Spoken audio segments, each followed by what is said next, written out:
Hey, welcome back, good people who follow YourStory.com. I've got great entrepreneurs as usual. Today I've got the founders of Drishti with me. I've got Prasad and Krishnendu. How are you guys? How are you? Excellent. Excellent. Energized. Energized. You know, guys, if you watch this show today, you're going to really listen to what they're releasing in a couple of days, right? Or it's already been... It's been out for 2.5 years. 2.5 years, the building. We're just in stealth. Though. Just in stealth. And, you know, it's going to change manufacturing. It's going to change several industries. They are an AI company. But I'll tell you what you guys do, okay? You know, if you go to manufacturing plants, you know, in the old days, people would see these boxes moving around, filling parts, right? And then they'd figure out if the car in the end of the line was perfect. And that was an inefficient system. Am I right or wrong? Totally right. Do you want to tell us what Drishti can do for them? Absolutely. What Drishti can do is help the guy on the line do a better job of making that car so you have a fantastic ride for 20 years. Fantastic. The second thing it can do is actually produce those better and faster, which means the guy gets to keep his job. That's well said. It makes it much harder for a robot to replace him. So you're saying AI augments human life, right? Absolutely. We a core thesis of our company, Drishti, is that AI augments human capabilities. It's man and machine working together. And our mission statement is augmenting human performance or humans in an age of ever increasing automation. Nice. So it's what? Computer vision? It's computer vision. Data constantly? Absolutely. And we've got the god of computer vision sitting Computer there. vision and deep learning. So in the recent years, computer vision is mostly dominated by deep learning paradigms. So we are actually using mostly deep learning based computer vision. That is the very precise way to say this. So you guys are both gods in a way. You are a PhD of robotics. Yes, You're I a am. PhD of computer vision, right? Yes, or I'm AI. a PhD of computer So vision. how did you guys end up meeting? Well, we have a third co-founder who unfortunately couldn't join us today, a gentleman named Ashish Gupta. And Ashish is probably known to many of your viewers as...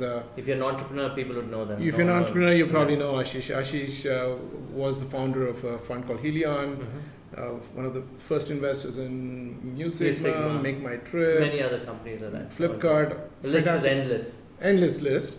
But turned out actually that Ashish was trying to put a session together for the TiCon in Delhi a couple of years ago, and he was asking around his network to say, who's an expert in India in AI, deep learning, and was pointed to Krishnendu. And then Ashish and I, on the other hand, go back 30 years to our time as grad students at Stanford. And PhD students as well. PhD students together, so we go back many years. And so Ashish and I were working on the idea, and we were trying to find a third partner who could help us build it. We were scouring the planet. And lo and behold, instead of finding them in the Bay Area, we found him sitting in Bangalore. Fantastic. So that's Krishnendu. Fantastic. And how did this idea come about? You've been in robotics so long, for the first half of your career, Prasad, and then you moved to engineering and sales and all that. You know, why did this idea come about? You want to give them the example of Samsung S7. Yep. So all of us know about the Samsung Galaxy Note 7, and some of us might remember that these beautiful phones started blowing up in people's pockets. Yeah. And one of the questions that immediately gets asked in that situation is, what went wrong? Obviously. And you actually want to trace this all the way back to understand what went wrong. And it's not very different than you get a pacemaker put in your heart, and you want to keep your heart running. And if something goes wrong, folks want to know, did the surgeon screw it up? Did the device screw it up? Was the patient already died? And each one is blaming each other. By the time there's a committee set up and people go and find the real problem, it's a couple of years. Right. What if you had evidence? Evidence is gone by then. Evidence is gone by then. Yes. And what if you had evidence that you could find in milliseconds, much like you would do in a Google search or a YouTube search? In many senses, that's what you're building out. It's funny, you brought in Google. Google's annotated all textual data, which means you can search for anything and you can find it. Absolutely. But in the manufacturing world, the physical world, although there are cameras, people still don't know what's happening with the parts, and they still look at ERP systems and textual data, right, or numbers or Excel sheets to figure out what's really gone wrong. But nobody knows because it's not visual. Correct. It's not visual, and it's not at the level of resolution we're talking about. Go on. I just wanted to clarify something. Google also has annotated a lot of image data. So, meaning I personally worked in Google, obviously. Okay. So, what we are specifically doing is generating manufacturing action-based visual data. So, slightly narrower than what Okay. you just said. Okay. So just to No, I'd love to. I mean, when you say Yeah. slightly narrowed, it's amazing. So I'm in the line, say I'm building something like that, and you absolutely know what part I'm putting in, what time I'm putting in, and is it in the same how long sequence? did I take? How long did I take? Right? You know, people may ask you that you're tracking these individuals. Are they supposed to be tracked? But I would say yes, they have to be tracked because you're the ones who are going to use the phone and it's going to blow up if it's not put in properly, right? So is the world okay with that? Yeah, so actually there's something called poka yoke, Mm-hmm. Japanese for mistake proof. Yes. And the Toyota production system, which is Hmm. probably the most famous, otherwise known as lean, actually builds these in because it recognizes that we human beings are error prone. Yes. I don't care who you are, but at some point you will make a mistake. And in fact, we did a piece of work with A.T. Kearney, the consulting company, and found that 68% of mistakes made are made by human beings. Because of fatigue, mostly. You could be fatigued, you may have not been trained well enough, you may be seeing a unique situation, laziness. But I like to believe what I observed over all the time is that people come in with the best intent. So I would not factor laziness in, it's more fatigue and things of that sort. So the fact of the matter quite simply is that you can track all of this, isolate it, and make it happen very quickly. I want to come back to something you said a minute ago. We are connecting bits and atoms, Okay. right? So atoms are cars, phones, computers being built on a line, yet we are transforming that physical process into an information problem. And that's the beauty of what we're doing, is you're making it fully searchable, pulling information out of it, making it actually actionable. That's roughly what's going on. Let me Fantastic. take on Please, the you first should. thread a little bit. It's a little bit bucking the trend that we are an AI company, which is actually empowering the human being, which directly goes into your question as to, we are making the person less error prone Very true. and more productive. So ultimately, we are protecting the human being. Think We are about an it, AI guys. company. He's absolutely right. Say you're building something on the line, say in somewhere in Kolar, let's say, and there's a manufacturing line of trucks, and because the Volvo factory is Hosur, there. okay, right? Volvo's there. And Voskote, Yeah. right? Or Hosur, where Ashok Leyland is, right? Correct. And the guy is building your parts, maybe your axle wheel or something like that. You can have an iPad in front, which can tell you that, okay, this is the sequence, this is how you do it, and it doesn't allow the product to pass till you've absolutely got it right. Yeah, right? absolutely. It's no different than Waze or Google Maps, Yes. right? Yes, It's- absolutely. Great example. It's like a Google map for the production line. That's exactly what Brilliant. it is. Brilliant. So it augments human life, but this product is built in India, which is why you want to highlight the fact that Indians have talent to build this kind of a thing. And you already have, POCs already, right? People who already signed up with you even before the product's out there yet. I'm looking at your pen. It says the future of work. Yes, it is the future of work. This is the future of work, right? Mhm. And you're 100% correct. This product has been built to date 100% in India. Mhm.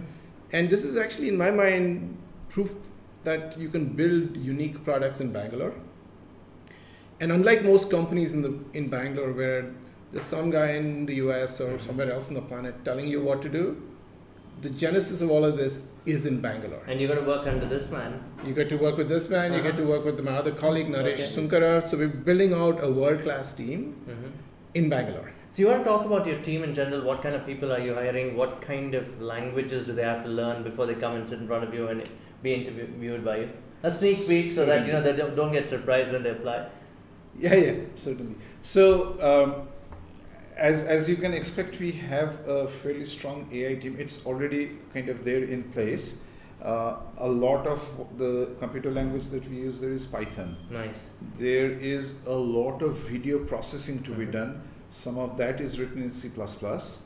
And there is a lot of infrastructure work. So one notion I would like to kind of dispel at this moment is this is not something that can be done only with deep learning. Okay. There is deep learning, meaning it's kind of like the brain of the whole system. Right. However, you have to build a huge infrastructure to the video is traveling from the customer's site to our cloud.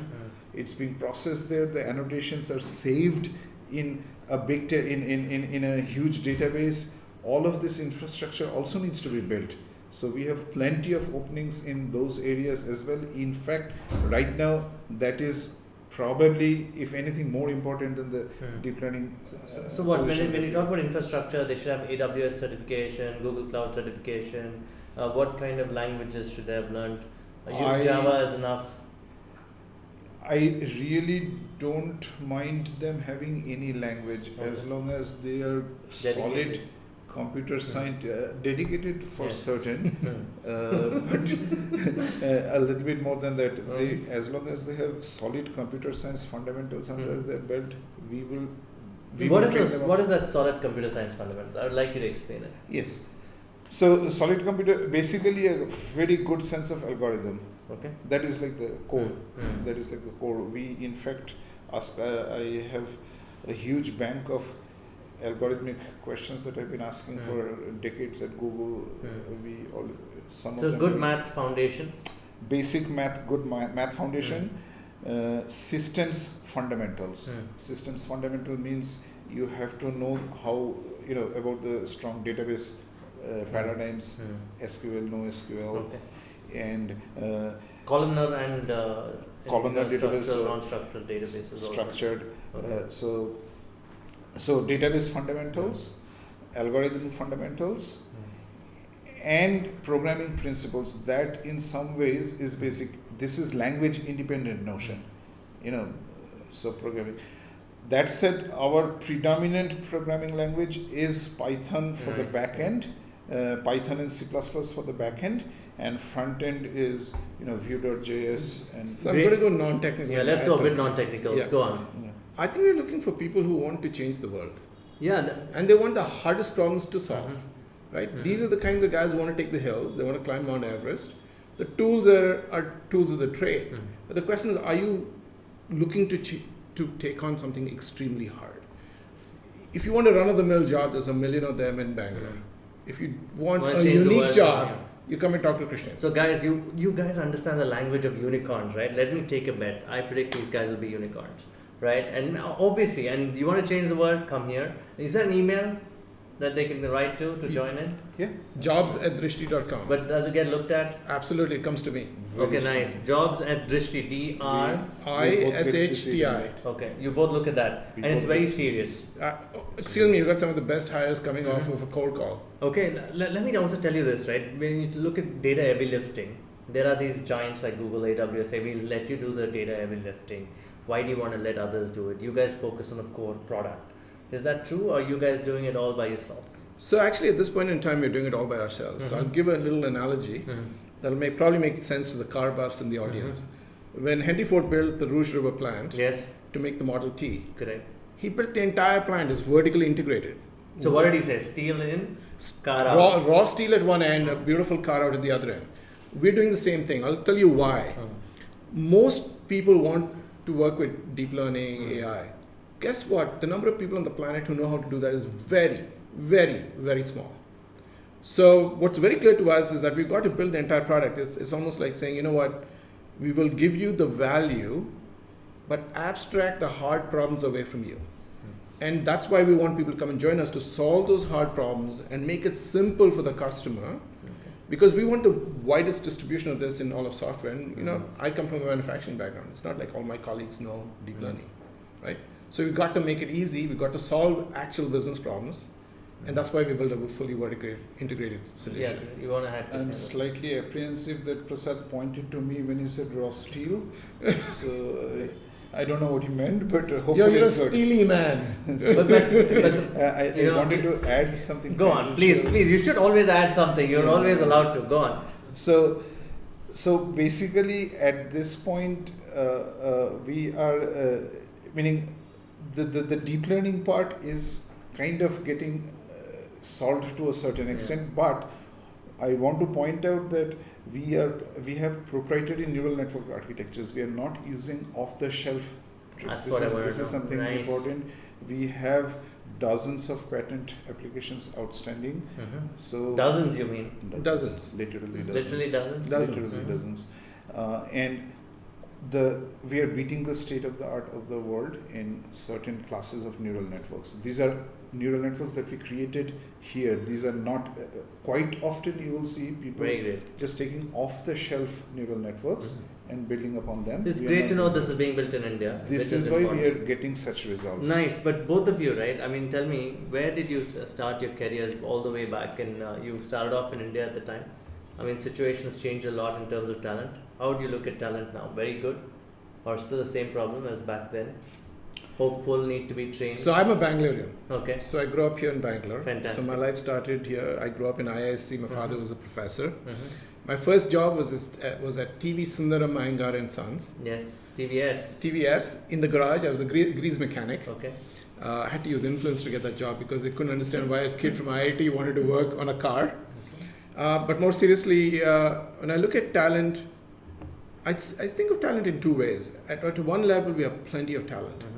But I think we have a problem in India where there's a very steep drop-off between true talent and non-talent. Okay, so we have a number of people on our labeling staff who have masters in computer science. And it just bothers me that they, Krishnendu and team, I said, guys, we've got people labeling data here, annotating data. They want to do something better. Can you test them out? And what Krishnendu and team found was they've not been trained. It's academic. And those computer science fundamentals are lacking. I think parents are getting taken for a ride, but that's a whole different statement. Yeah, it's a different story. We'll talk about it outside. Yes. But so at one level, we have plenty of talent. At another level, there's a sharp drop-off. Would you agree? Yes, absolutely. That is scary, man. It is very scary. I mean, John Chambers 10 years ago spoke about plenty of talent in India. When I look at it myself, sitting on the ground now, I think it's very bimodal. So this is in fact true of the world? everything. No, everything in India. What I see is the top is comparable to international standards, but there is no bottom. You can really. That's the pyramid has to be trained, right? I mean, but that requires people like you. Obviously, you'd invest time in training. We want, in fact, it's interesting. I think we're sitting on a couple of waves, right? So one wave is this whole AI, deep learning stuff, and working with people like Krishnendu lets people build their careers. Okay. There's another thing that's going on, and which is, if you think about BPOs, call centers, IT infrastructures, I think the next big wave we're looking at is this whole world of annotation. And I think India is going to be a little more challenged than it has been in the past. Because English language was a big advantage we've had. For annotating data does not need you to know English. So you'll see competition from China and other places. But I think this is the big wave coming through next. And working at a company like ours, not just in engineering, but even in annotation, opens up careers. And this is far more, I'm just saying that it's far more deeper because of video. And it's a lot of heavy lifting there, right? Yeah. There is one more thing though, since we said that we said something negative, there is one thing I want to add about Bangalore positive? Huge positive. Nice. Tell us, positive. Please. I actually lived in Silicon Valley through those heady days of late 1990s and early 2000s. Google was being formed and all those. There was a kind of fire in the atmosphere which I see in Bangalore now. Yeah, I agree. We are aligned to the valley. That's true. If you can tap to the right set of people, and we are fortunate to have hired a few of them in the first wave, these are people who skill and knowledge wise are comparable to the best in the world, but they have a bigger fire in the belly. Right. Silicon Valley, sometimes it seems to me, is getting slightly tired. It's like I think the youth is here, and so I think we have age on our side. Yes, also younger and probably less experienced people, but they're willing to get into anything to make the next. Okay, I want to ask you this leadership question. What drove you to become PhDs? Self-driven or father and mother driven? You cannot do a PhD if you're driven by somebody else. Correct. Right, so it is actually a journey that you go down, and in senses actually it sets you up for life. What it teaches you, you think you're a PhD in robotics, computer vision, but really what it teaches is problem solving. And when I sit and look at what I do today, it's at one level very little to do with what I did for my PhD. It's the ability to look at a problem, it's the ability to sort of get to the very essence of it and read extensively to solve it. Because that's fundamentally what happens. How is Krishnendu building new architectures? You never thought about in his PhD program. And by the way, guys, if you spend time with them, they read history, culture, mathematics, a combination of everything. As engineers, don't confine yourself to just mathematics and maybe a few database languages or here and there. But I'm telling you something. The world is open. Quick recommendations of books. I think we're running out of time. So tell me, what are you reading? Quickly, one of you. Favorite book is, I would say my all-time favorite book is Gilbert Strang's Linear Algebra book. It's like my Bible. It's called Linear Algebra Linear by Algebra, Gilbert Stein. By Gilbert Stein, Okay, who was a why professor quickly? at. You know, mathematics is really telling you a story of life. That's enough. It's not something bad. You, It's quickly. comes- Genghis Khan, the making of the modern world. I'm a big fan of Genghis Khan. Take If care. any leader wants to figure it out, the guy was super creative And learn from Genghis Khan. and learn from Genghis Khan. Guys, we're talking a bit. Thanks, guys. Bye. Bye. Thanks, Krishnendu. Thank you. Thank you. Thank you very much. Vishal, Bye, thank you. guys.